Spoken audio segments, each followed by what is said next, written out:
प्रिय साथियों, आज प्रशस्त भारत ग्रुप के लिए इसके उद्देश्य बताने के निमित्त आपसे प्रथम वार्ता करने का मन हो रहा है। इच्छा तो बहुत पहले से थी, लेकिन किसी कारणवश कर नहीं पा रहा था। आप लोगों को प्रशस्त भारत ग्रुप बनाकर उसमें एक साथ लाने का जो कार्य किया है, ये आगे औरों को और लोगों को जोड़ने का काम करना है। उसके पीछे एक विचार है। समाज में, विश्व में, देश में, प्रदेश में, विश्व में जो भी स्थितियाँ आज चल रही हैं, मानव का शत्रु बन चुका है। सदाचार की बात तो कहीं होती ही नहीं, बस सिर्फ होती है तो सिर्फ भ्रष्टाचार की बात। असल बात यह है कि मैं बार बार लिखता रहा हूँ कि हमें व्यवस्था परिवर्तन करना है। व्यवस्था परिवर्तन ऐसे ही नहीं हो जाता, सिर्फ कहने से नहीं हो जाता। उसके लिए कुछ करना पड़ता है।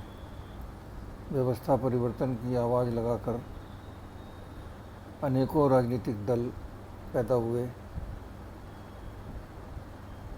थोड़ा बहुत बढ़े, फिर ध्वस्त हो गए। कारण उस सब के पीछे था कि जो व्यवस्था आज चल रही है, उसी व्यवस्था के द्वारा आगे बढ़कर आए हुए व्यक्ति, उस आगे बढ़ने का कोई चारा भी नहीं है, कोई रास्ता भी नहीं है, मार्ग भी नहीं है। उसी व्यवस्था में से अगर कोई व्यक्ति आगे बढ़कर जाएगा तो वो चूँकि उसी व्यवस्था का अंग बना हुआ है, वो चाहकर भी नहीं कुछ कर पाएगा। कारण यही है।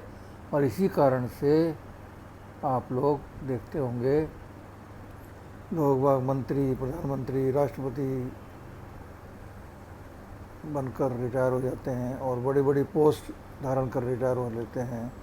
उसके बाद वो लिखते हैं अपनी किताब, और उस किताब में लिखते हैं ये होना चाहिए, वो होना चाहिए, ऐसा होना चाहिए था, वैसा होना चाहिए था।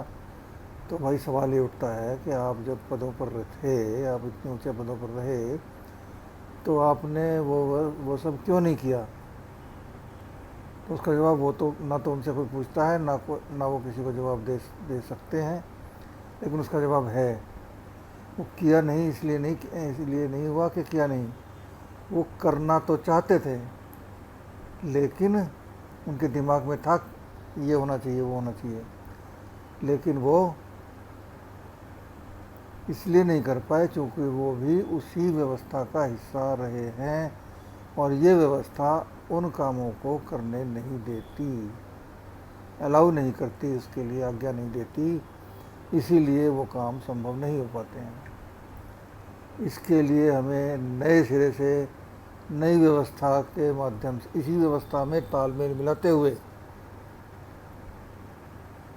नई व्यवस्था को इंट्रोड्यूस इसमें करना होगा, और उस व्यवस्था का अनुपालन करके उस व्यवस्था को लागू करना या कराना होगा।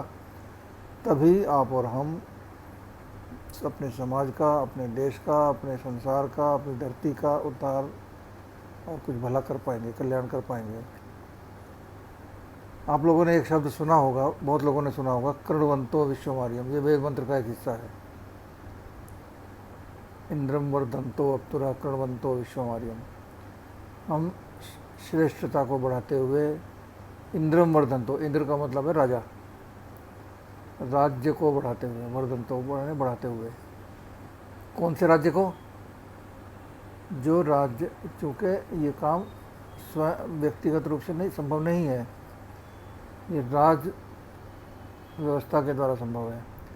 राज्य व्यवस्था को ठीक करते हुए, उसको सुमार्ग में चलाते हुए हम संसार को सुपथ पर चलाएं और पूरे संसार को, पूरे विश्व को आर्य अर्थात श्रेष्ठ बनाए। आर्य का मतलब होता है श्रेष्ठ। आर्य कोई जाति नहीं है।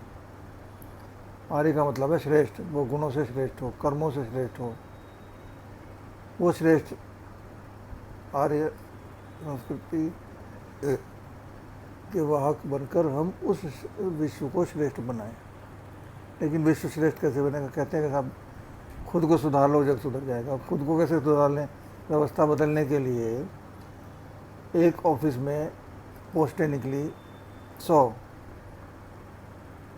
एप्लीकेंट हुए 10,000। अब उन 10 वहाँ भर्ती किसको मिलेगी? पोस्ट किसको मिलेगी? जिसका पैसा पहुँच जाएगा। रिश्वतखोरी है वहाँ। अब हम रिश्वत ना दें, हम ये तो कर सकते हैं, लेकिन उससे होगा क्या? वही होगा जो आमतौर पर होता है। आपको पोस्ट नहीं मिलेगी कि कोई और जो पैसे देगा वो जुगाड़बाजी लगा करके और पोस्ट पा जाएगा। तो आप कैसे सुधारेंगे व्यवस्था को? फिर आप तो बस ये कर सकते हैं कि मैं सुधर गया जी, मैं रिश्वत नहीं दूंगा। आप योग्य होते हुए भी उस व्यवस्था का हिस्सा न बनने के कारण आप भुगत रहे हैं, संसार नहीं भुगत रहा। संसार चेंज करने की स्थिति में नहीं जा रहा। कैसे होगा ये सब? पहले हमें अपने अंदर वो आत्मबल तो पैदा कर लें कि जिससे कि हम, एक होता है मनोबल। मनोबल तो बूस्ट किया जा सकता है किसी को समझा के, बुझा के, कोई तरह तरह की कहानी, किस्से आदि सुना के, उस तरह से उसको बूस्ट किया जा सकता है। लेकिन आत्मबल के लिए चाहिए साधना, आत्म साधना। आत्म साधना का मतलब ये नहीं है कि आप समाधि लगा के बैठ गए और आप सोचते होंगे, मैं बार बार आत्मबल की बात करता हूँ तो आप सोचते होंगे कि ये तो सन्यासी बना देगा हमें। कोई सन्यासी की ज़रूरत नहीं है। इसी संसार के लिए काम करना है तो संसार को छोड़ने की बात तो कहीं आएगी नहीं इसमें। संसार को छोड़ दिया तो फिर संसार को सुधारोगे कैसे? तो संसार को नहीं सुधारना हमें, हम खुद सुधर जाएंगे तो हमारे देखते देखते हमारे आगे वाले कुछ लोग, हमारे संपर्क के लोग, कुछ उनमें चेंज आएगा और धीरे धीरे करके व्यवस्था परिवर्तन का रास्ता निकाला जाएगा, निकलेगा। और उस रास्ते के लिए मैंने पूरी प्लानिंग तैयार की हुई है। कई अनेक मार्ग उसमें किए सोचे हुए हैं, उसको हम आगे लागू करेंगे। लेकिन पहले हम खुद को तो उस स्थिति में ला के खड़ा करें कि हम जो कहें उसको लोग बाग ध्यान से सुनने की और समझने की कोशिश करें। उनको लगे कि हाँ ये जो कह रहा है इस बात, किसकी बात में दम है। योग का मतलब आसन प्राणायाम कर लेना ही नहीं है। और आसन प्राणायाम, आसन तो फिजिकल एक्सरसाइज है, दैट्स ऑल, नथिंग एल्स। और प्राणायाम जो है, प्राणायाम जितना भी बताया जाता है, आप इस नाक से सांस लो, उस नाक से सांस लो, लंबा खींचो, छोटा खींचो, अंदर रोको, कुंभक, रेचक करो, पूरक करो, कुंभक करो, इसके ये सिर्फ हवा भरने की एक्सरसाइज नहीं है। सांस अंदर खींच लिया, फिर निकाल दिया, इधर से निकाल दिया, उधर से निकाल दिया। प्राणायाम का मतलब हवा अंदर लेने की एक्सरसाइज या बाहर निकालने की एक्सरसाइज नहीं है, ज़बरदस्ती रोकने की एक्सरसाइज नहीं है। ये तो ऑक्सीजन, जो हवा जाती है, हवा के अंदर जो ऑक्सीजन है उसमें से वो हमारे लिए ज़रूरी है, वो नाक के थ्रू हम अंदर लेते हैं। ये जो दाई नाक और बाई नाक कहते हैं ना, ये तो 1 इंच का एरिया ज़्यादा होगा। 1 इंच के बाद ये सेप्टम जो बीच में होता है, अदरवाइज आगे जा कर के एक नेजल कैविटी पूरी एक ही है, दोनों एक में मिल जाते हैं। उसी नेजल कैविटी में फिर आगे जा कर के लेरिक्स ट्रैकिया में जाता है, फेफड़ों में से आ जाता है। वो कहते हैं पेट भर लो।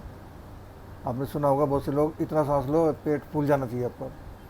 पेट में हवा नहीं भरी जाती।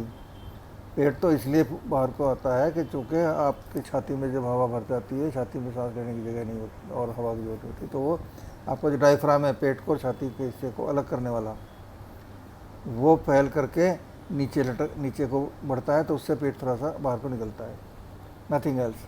पेट फुलाने की ज़रूरत नहीं है। एक्चुअली हमारे सुषुम्ना तंत्र में जो ईड़ा, पिंगला और सरस्वती 3 नाड़ियाँ हैं, ईड़ा, पिंगला और सुषुम्ना 3 नाड़ियाँ हैं, उनके अंदर से प्राण शक्ति एक चलती है जो नीचे जाती है मूलाधार चक्र तक और ऊपर जाती है ब्रह्मरंध्र तक। उस शक्ति को चलाना, ऊपर से नीचे, नीचे से ऊपर, वो चलती तो रहती है अपने आप भी, लेकिन वो संकुचित होकर के थोड़े ऊपर भी थोड़ी दूर गई, नीचे भी थोड़ी दूर गई, लास्ट तक नहीं जानी चाहिए, लास्ट पॉइंट तक जानी चाहिए, ऊपर भी और नीचे भी। उस शक्ति को बढ़ाना, उसको साथ लेकर के चलना, उसका आयाम करना। आयाम मतलब फैलाव करना। यानी जो हमारी शक्ति सपोज 6 इंच में ऊपर नीचे होती है, 6 इंच के बजाय पूरा नीचे मूलाधार चक्र से लेकर के और ऊपर सिर के चोटी वाले हिस्से का जहाँ तक जगह होती है वहाँ तक उस प्राण शक्ति को वहन करना, वो सांस के साथ ही वहन करी जाती है। उसकी साधना है, उसको कहते हैं प्राणायाम। उससे लाभ होता है, खाली हवा भरने और निकालने से नहीं होता। तो इन चीज़ों को लेकर के हमने छोटी छोटी बातों को लेकर के कुछ ऐसे वो बनाए हैं आप लोगों के लिए हितकारी, सभी के लिए हितकारी, कि उससे जो है आपको भी फ़ायदा होगा। और उसके बाद प्राणायाम के बाद फिर आता है आपके हिसाब से ध्यान लगाना है। ध्यान कुछ नहीं है, कहते हैं ना बच्चे को भाई मेहनत करके ध्यान से पढ़ो। तो ध्यान से पढ़ो मतलब एक जब दिमाग किताब पढ़ो तो उसमें ध्यान लगाओ, कंसंट्रेट करो उसमें। जिसको एक कविता पढ़ी थी इंग्लिश की poem, work while you work, play while you play, that is the way to be happy and gay. बस ये है ध्यान लगाना, नथिंग एल्स। इसके अलावा और कुछ नहीं। ध्यान लगाने से, ध्यान से पढ़ने से, ध्यान से कोई काम करने से, जिस काम को कर रहे हैं उसी में ध्यान कंसंट्रेट करने से आपको उस विषय का ज्ञान विस्तार से हो जाता है, उसका तत्व ज्ञान हो जाता है, वहाँ तक आपकी सोच पहुँच जाती है। सारा ज्ञान जो है आपके मस्तिष्क में भरा हुआ है, वहाँ से डिप करके निकालना है। दूसरा प्राणायाम के द्वारा और इसी ध्यान की साधना के द्वारा हमें अपनी बॉडी का स्कैन करना होता है। जैसे एंटीवायरस स्कैन करते हैं ना कंप्यूटर में, वो स्कैनिंग करना होता है जो हमारे को रोग रहित करने की प्रक्रिया है। हमारे कर्मों को, हमारे जो भी रोग दोष आदि है उनको स्कैन करके बाहर समाप्त कर देने की प्रक्रिया का नाम ध्यान साधना है। इसके अलावा कुछ नहीं। खैर, तो आज इतना ही बहुत है। इसके बाद हम अगली वीडियो तैयार करेंगे जिसमें हम अपने संस्था के उद्देश्यों के प्रति और उसमें हम कैसे इस मार्ग से आगे बढ़ सकते हैं वो बताएंगे। फ़िलहाल आप इस वीडियो को सुन करके जो भी आपको जैसा भी इसमें समझ में आया या जो इसके प्रति आपके कोई प्रश्न हो तो आप कमेंट में लिख करके पूछ सकते हैं। धन्यवाद।